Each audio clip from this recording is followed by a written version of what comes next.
once again, that's one of the attention-getting sounders for the program which we call Interesting Ideas. My name is Stan Houston.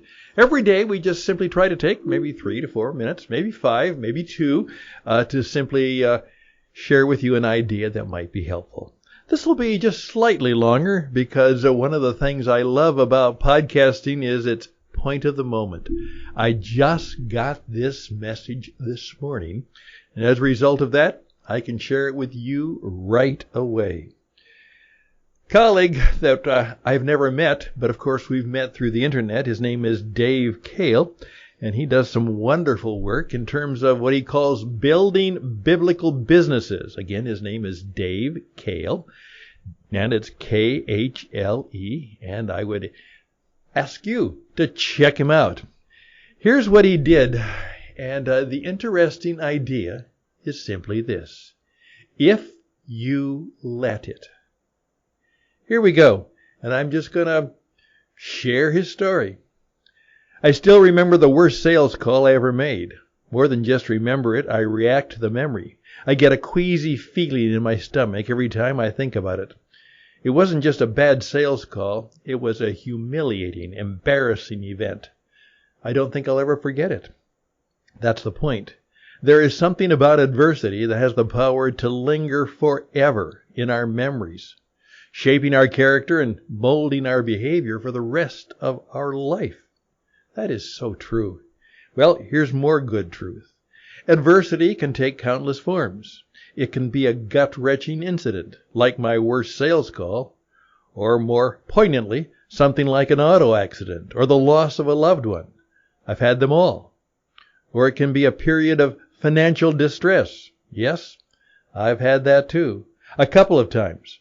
Or it can be a time of health problems and relationship conflicts.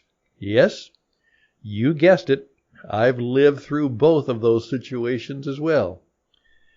Regardless, the Encarta Dictionary defines adversity this way. Number 1, misfortune, hardship, and suffering. Number 2, adverse happening. Adverse happening, yes, an extremely unfavorable experience or event. Now, Dave continues. He says, one of the things that these experiences have in common is their impact on us. They create an intense, negative emotional response. We become angry, embarrassed, humiliated, depressed, and hopeless. Is Dave talking your language right now? Well, he continues. Adversity produces a grab bag of bad feelings. It's not fun. As I reflect on my personal experiences, I have to acknowledge that the events mentioned above were some of the worst hours, days, and months of my life. I never want to go through any of them ever again. But it is that intensity of emotional response that contains the seeds that can bloom into a sounder character if we respond appropriately. We've all heard the expression, what doesn't kill us makes us stronger. Sort of true, but not exactly. The common expression would be more accurate if we tacked on the phrase, if we let it. And that's the interesting, maybe life-changing idea. The real truth is, what doesn't kill us makes us stronger if we let it. If we let it is the secret. There's no guarantee that by itself, without our active and appropriate response, adversity will make us stronger. I've met, and I'm sure you have too, many people who allowed adversity to turn them into bitter or defeated individuals. To them, life is a burden. The world is a dangerous place, and they can't do much about it. It's easy and tempting to allow adversity to develop a victim mentality in us. Wow, this is not only interesting stuff, this is really powerful stuff. Now let's begin more with Dave. Here's what he says. It is in order to prevent that from happening, in order to grow stronger, we must learn from those painful experiences, and in learning we create habits that emerge as character traits, and thus we become better and more capable people. My humiliating sales call, for example, taught me a simple lesson that has stuck with me for decades and has flowered into a broader character trait. Here it is. Now, this is a truth for the world. Never speak badly about the competition, was the lesson. I like to think that respect for my competitors is the broader character trait. The periods of financial hardship have developed empathy in me for those in similar circumstances and a very conservative financial perspective. The death of my daughter is somehow pushing up buds of greater patience, empathy, and tolerance in my character. Oh my goodness. May he be blessed. Well, I never want to go through any of those things again. You know what? I'm probably a better person because of them and because of my response to them. Now I understand that some of you are being doused with a fire hose of adversity. I wish I could make it go away, if only I could turn off the valve. But of course he can't.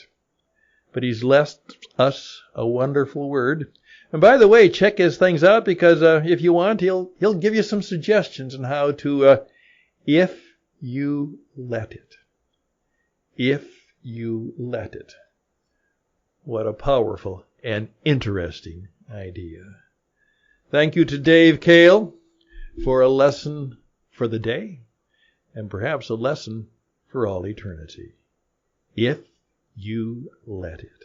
I'm Stan Houston. The program is Interesting Ideas.